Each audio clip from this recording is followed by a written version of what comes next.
After losing my sight in an accident, a surgical breakthrough gave me back my vision. I kept it secret until I could surprise my mother, until the first thing I clearly saw was something I was never supposed to find. The first clear image my restored eyes registered after 14 months of darkness was not my mother's face.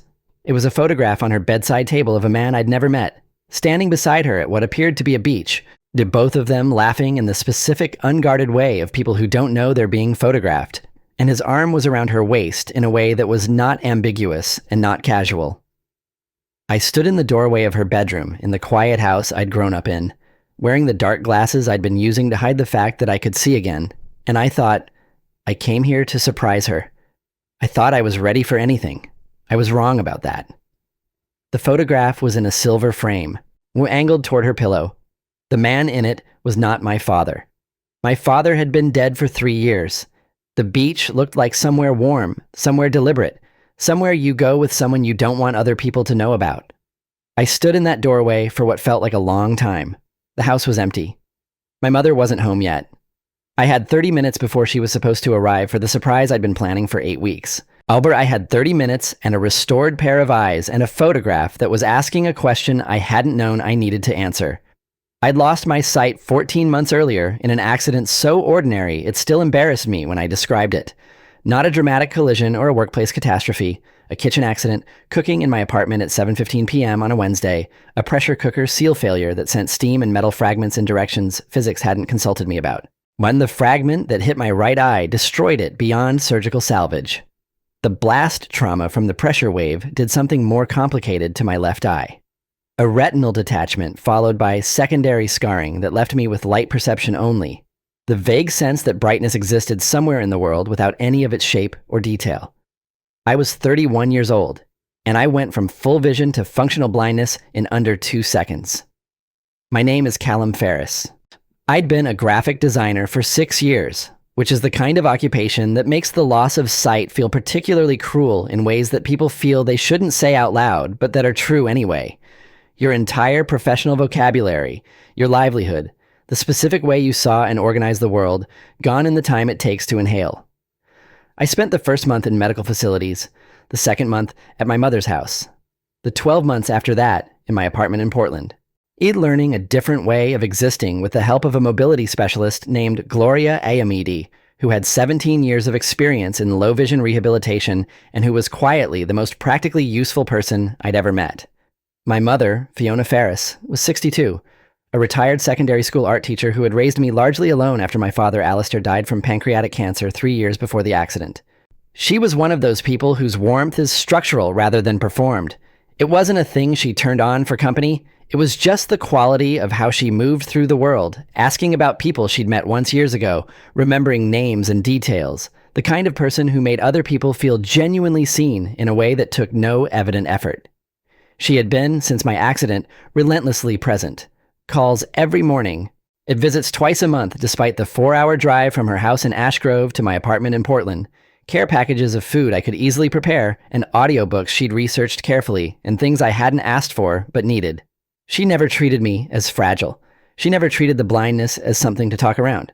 This was why I loved her, and why what I found in her bedroom made what came after so much more complicated than a simple betrayal. Harm because it was tangled up with everything she'd been to me in the year I'd needed her most. The surgical trial that gave me my vision back was called the Westbrook Photoreceptor Regeneration Protocol, developed by a team at the Oregon Health and Science University under the lead researcher Dr. Priya Mehta, who had spent 11 years developing the technique and had a manner of explaining what she was doing that was simultaneously precise enough for clinical settings and comprehensible enough for patients, which is a rarer combination than most people realize. The procedure involved implanting synthetic photoreceptor arrays into the retinal layer of my better eye. The left, where the natural structure remained more intact, combined with a course of neurotrophic growth factors to encourage reconnection with the optic nerve. I was patient number 14 in the trial. Dr. Mehta told me outcomes had been variable and that she was making no promises beyond that the risk profile was acceptable and the potential was real. I said I understood and signed the consent forms and thought about what real meant and decided I believed her enough to let her try. When the surgery was in April, The bandage-off moment was 3 weeks later, in a clinic room with controlled lighting, while Dr. Mehta and her research nurse Oksana Veld stood at precise distances to assess my response. And what I got back was not my old vision, dimmer, with a narrowed field and reduced acuity at the edges. But it was vision. Actual, functional, information-carrying vision. I could read print at arm's length. I could recognize faces. I could see. I sat in that clinic chair and looked at my own hands for 4 minutes straight. I told almost nobody. Dr. Mehta and her team were bound by the trial protocols and my confidentiality preferences. Oksana knew because she was the research nurse and had been with me through the adjustment appointments. My mobility specialist Gloria knew because I'd called her immediately after the clinic appointment, and she'd said, in the specific, warm, matter-of-fact way she had of receiving significant news, "I cheat Callum. That is genuinely wonderful. How's the acuity in the peripheral field?" My friend Dio, who had been my closest friend since we'd met in our first week of design school, and who had visited me in the hospital and then visited my apartment with beer every 3 weeks for 14 months like clockwork. Dio knew, because Dio was the person I called when I needed to say something out loud that I wasn't sure how to feel about yet. But I did not tell my mother. I kept it from her for 8 weeks, which required more deliberate effort than I'd anticipated, because we talked daily, and she was perceptive in the way of someone who had known me for 31 years and had spent the last 14 months paying close attention to me. There were moments in phone calls where I caught myself almost saying it, where the news pressed against the inside of my chest looking for an exit, and I pushed it back down and talked about something else. The plan I had was this. I would drive myself to her house, itself a signal, since she knew I hadn't been driving, and I would appear at her door without dark glasses and without my cane, and I would watch the specific moment she understood what she was looking at. I'd been planning that moment for 8 weeks. I thought it would be the best thing I'd ever given her. I arrived at her house in Ashgrove on a Thursday afternoon in June, driving the second-hand Volvo I'd bought the previous week because I could, and because the first time I'd driven after the surgery, I'd sat in a parking lot for 20 minutes, just looking at things before I started the engine. The house was a 2-story Craftsman with a covered porch, pale blue paint my mother had chosen when she and my father bought it 30 years ago and had repainted twice in the same color because she decided it was right, with a garden out front that she tended with the focused attention she brought to everything. I let myself in with my key because she wasn't home yet. She'd told me she was having lunch with a friend and would be back by 3, which gave me time to arrange things. The original plan had been simple. Put flowers in the kitchen, wait by the front door, let her see me. I'd bought tulips at a florist in Ashgrove because they were her specific preference. And I was carrying them through the hallway toward the kitchen when I passed the open door to her bedroom and glanced in. A glance, automatic, the casual survey of a person who has been visually surveying rooms for 8 weeks with the fresh hunger of someone relearning to use eyes. And I saw the photograph on the bedside table. And I stopped. And I looked at it properly. And then I stood in the doorway and tried to understand what I was looking at and whether it meant what it appeared to mean. The man in the photograph was in his mid to late 60s, silver-haired, broad-shouldered, tanned in a way that spoke of regular outdoor time. He and my mother were on a beach. Warm light, pale sand, somewhere with a look of deliberate travel rather than accident. His arm around her waist was confident, not tentative. My mother's face in the photograph was turned slightly toward him, and she was laughing. And she looked genuinely happy in a way that made something complicated happen in my chest that I couldn't immediately name. I stepped into the room, not to snoop, or at least not only to snoop, but because I was still processing the visual information, and my body had apparently decided that proximity was necessary.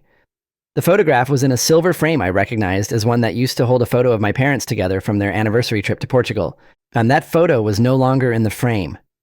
I picked it up carefully and looked at it more closely, which my restored vision allowed me to do in a way that would have been impossible 14 months ago. And on the back of the frame, in small, neat handwriting that was not my mother's, was written a date, February 14th of the current year. My father had died in January 3 years ago. That my mother had been seeing this man, whoever he was, for long enough that they were exchanging framed photographs with dates on Valentine's Day. She had never mentioned him. Not once. Not in 14 months of daily phone calls. Not in any of her twice-monthly visits. Not in any conversation about her life in Ashgrove that I could recall. I set the photograph back on the table exactly where I'd found it. Then I went to the kitchen and put the tulips in water and sat at the kitchen table and thought about what to do with the next 45 minutes before she arrived. I could have done nothing. That's the thing I've come back to many times since. I could have seen the photograph, noted it, tucked it into the back of my mind to address later, or perhaps never, and gone ahead with the plan. Stood at the front door when she pulled up, watched her face change when she understood.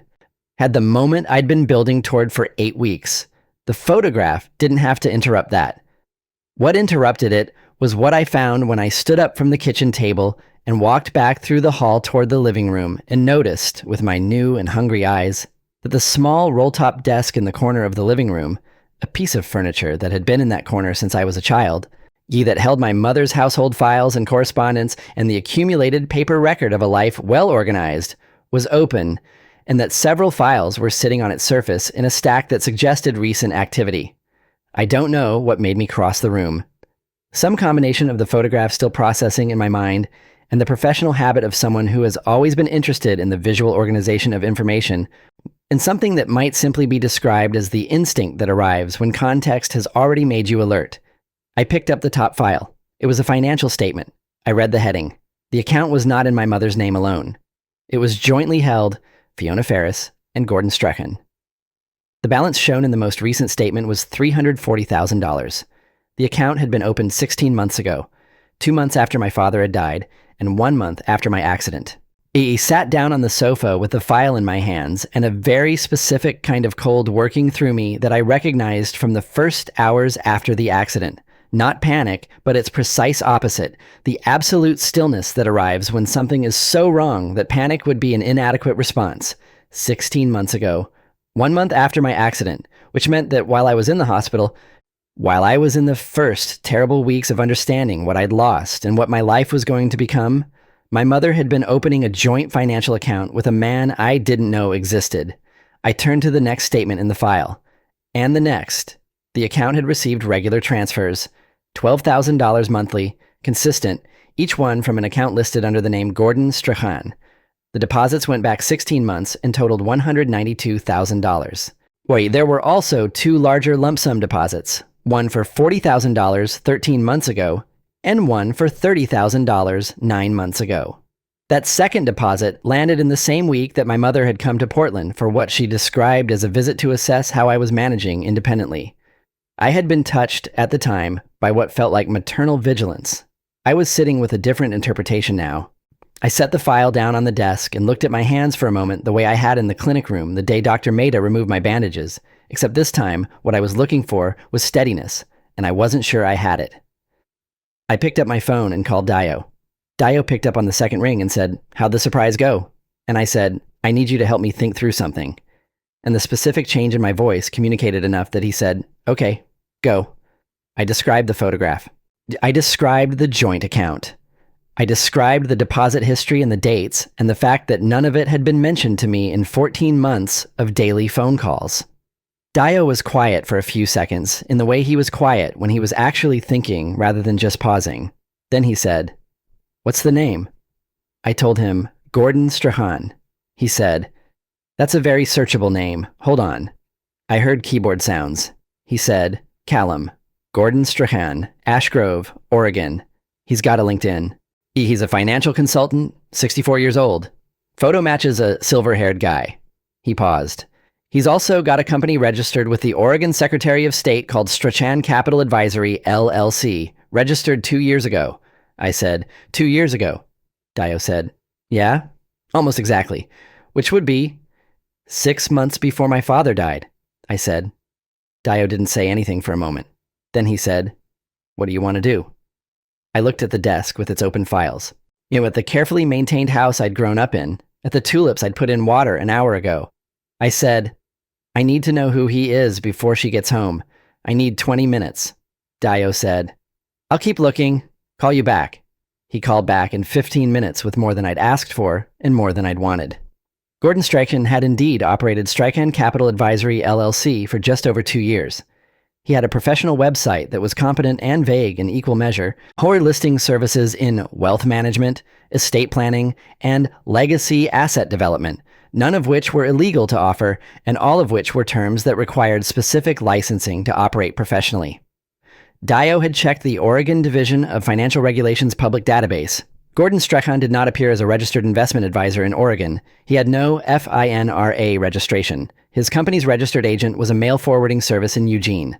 If there was a LinkedIn with endorsements from accounts that, when Dio looked at them, had the thin profile architecture of recently created or infrequently used profiles. There was no Better Business Bureau listing, no professional association membership, no verifiable history of the business prior to its formation. My mother was a 62-year-old retired teacher with a modest teacher's pension, the proceeds from my father's life insurance, and the savings of two people who'd lived carefully for 30 years. My father had not been wealthy by any conventional measure, but he had been prudent, and what he'd left behind was solid, if not spectacular. I'd never known exact figures because it wasn't something my parents had discussed in detail with me, but I had a general impression of a reasonable inheritance, carefully managed.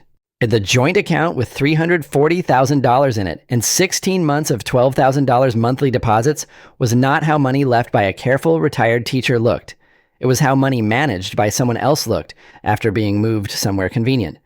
I called Gloria Amide because I needed to talk to someone who would respond to information rather than emotion. And Gloria had 16 years of working with people in crisis situations and a quality of practical groundedness that I had come to rely on over 14 months of rehabilitation. She picked up, and I told her what I'd found. She was quiet for a beat and then said, "Callum, what you're describing has a pattern that I want you to take seriously. Do you know what elder financial exploitation looks like?" I said I had a general awareness. She said, "Regular transfers, by isolation of the victim from family. In this case, you couldn't independently observe her life. A romantic relationship that develops quickly after a significant loss, money moved into jointly held accounts. This is a pattern that family members usually recognize in retrospect, not in real time. You're recognizing it in real time. My mother was not elderly. 62 was not old. But she was a widow, 1 year out from a significant loss, just with a son who had just become disabled and who, for 14 months, had been dependent on her rather than the reverse.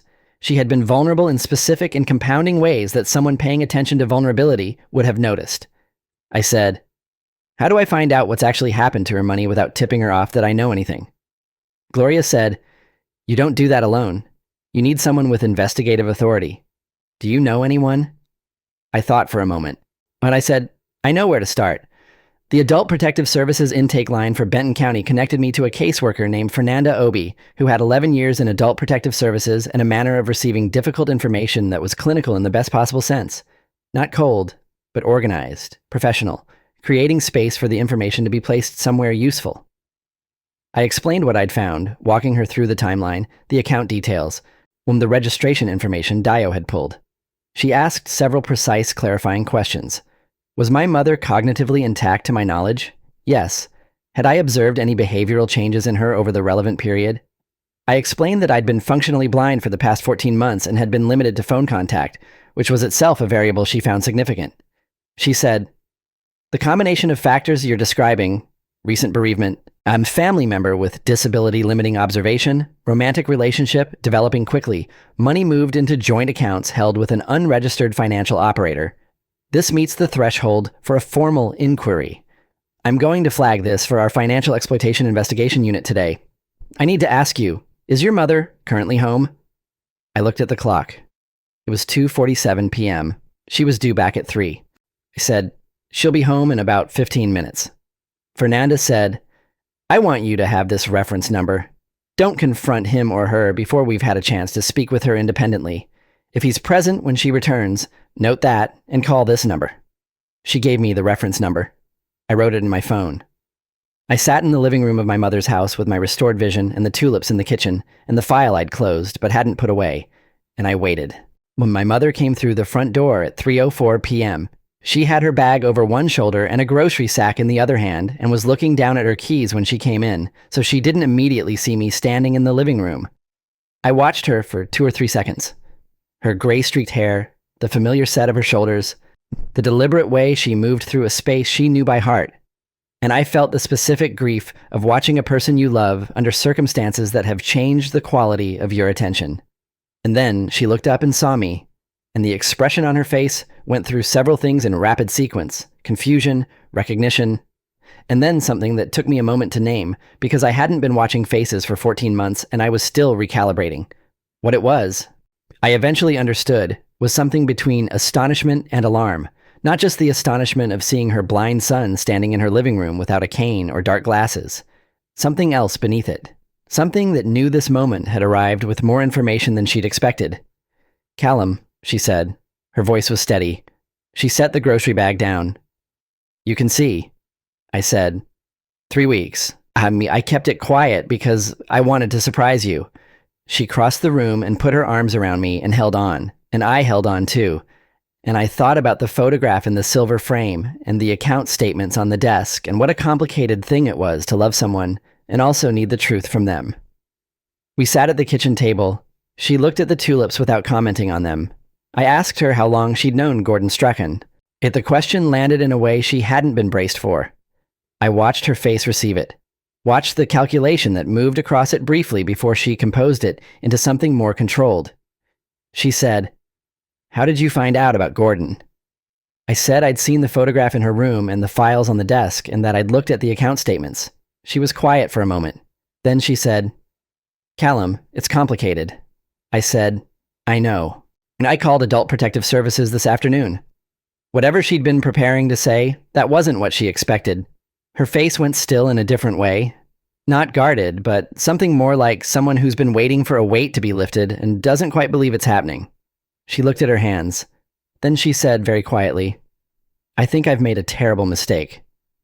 And that was when everything shifted, because the sentence was not a defensive one. It was a confession. In the look on her face was not the look of someone caught. It was the look of someone who had been trapped for a long time in a situation she didn't know how to get out of. What my mother told me over the next 3 hours was the kind of story that becomes legible only in retrospect, when you can see how each step that seemed reasonable at the time led to a place that was not reasonable at all. Gordon Strachan had been introduced to her through her book club, 7 months after my father died, presented by another member as someone who'd helped her manage her late husband's estate efficiently. He was charming and specific and attentive in a way that my mother had not experienced from a man in 30 years of a good but quietly companionate marriage, and she was 61 and recently widowed, and her son had just had a catastrophic accident, and she was exhausted and lonely in ways she hadn't fully acknowledged even to herself. She had gone to dinner with him, then several more dinners. Then he had mentioned, gently and without pressure, in a way she recognized now as having been extremely practiced, that he helped people in her situation think about how to preserve and grow an inheritance. He had structured the conversation around protecting what my father had left her, framing his involvement as protective rather than extractive. The joint account had been his suggestion, or presented as a way to ensure that any investment activity had her full visibility. She had believed this because she'd wanted to believe it, and because she'd been in love, or something close enough to it to be functionally identical, and because she'd been isolated from independent observation in specific ways that Gordon Strachan had either noticed or engineered. The $192,000 in monthly transfers had come from her savings. He had framed each one as a necessary liquidity management step. It's always with a plausible-sounding technical explanation that she didn't have the background to evaluate. The lump sums had gone, he'd told her, into investment vehicles she'd never been shown documentation for. She had asked twice for statements. He had provided documents that she now understood. Looking at them with fresh eyes, were templates rather than records, professional in appearance, hollow in substance. Detective Iris Kwan, who had been with the Benton County Sheriff's Office for 14 years and ran their financial crimes division, came to my mother's house the following morning at 10. She was efficient, thorough, and brought with her a colleague named Agent Desmond Traore from the Oregon Department of Justice's Financial Fraud Unit, who had been working financial exploitation cases against older adults for 9 years, and who sat at my mother's kitchen table with a yellow legal pad and asked questions that were precise and non-judgmental in a way that I watched my mother respond to with visible relief. They already knew Gordon Strachan's name. He had appeared in an earlier investigation in Washington State, a case that had not resulted in charges because the victim had declined to cooperate. Agent Traore said this without editorial comment, but the implication was clear.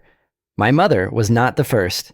The financial documentation from the desk file, combined with my mother's account records going back 16 months, was sufficient to initiate a formal fraud investigation.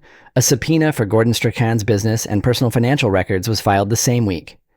What the subpoena returned, according to Agent Traore when he updated me by phone 3 weeks later, was both worse and better than I'd feared. Worse, because the amount my mother had been defrauded of was, after full accounting, closer to $218,000 than the $192,000 visible in the transfer records. There were additional amounts redirected through mechanisms that weren't reflected in the joint account. Better, because Gordon Strachan had been sloppy in ways that people who operate through charm and trust rather than technical sophistication often are. The money was traceable. Yet the documentation trail was substantial, and he had made the specific error of using his own name and personal bank accounts for much of the movement, which Agent Traore said was a pattern in financial predators who had operated for years without consequence and had become overconfident. Gordon Strachan was arrested on a Thursday morning in August at an address in Corvallis that was not the Ashgrove location he'd given my mother. He was charged with 8 counts of financial fraud, 2 counts of elder financial exploitation under Oregon's specific statute, and 1 count of criminal impersonation of a financial advisor, which carried significant weight because the Oregon statute required registration that he'd never obtained. His assets were frozen pending the investigation. The civil recovery process that my mother's attorney, a woman named Patricia Nkosi, who had 19 years in financial litigation, and who had taken the case because, she said, this kind of thing made her professionally furious, began running parallel to the criminal case, identified approximately $140,000 in assets that could be recovered through civil judgment. The remaining $78,000 was less recoverable in the short term, moved into structures that would take longer to unwind. Not ideal. Better than nothing. Better than the nothing that most victims of this pattern receive when they don't have someone who can see the account statements and make the right phone call before another month of transfers goes through. My mother and I talked about Gordon Strachan many times over the months that followed, and each conversation had a slightly different shape as she moved through the specific grief of having been deceived by someone she'd trusted intimately. She was not a naive woman. That was the thing she kept returning to, the thing that sat hardest. She was educated, thoughtful, professionally experienced with reading people.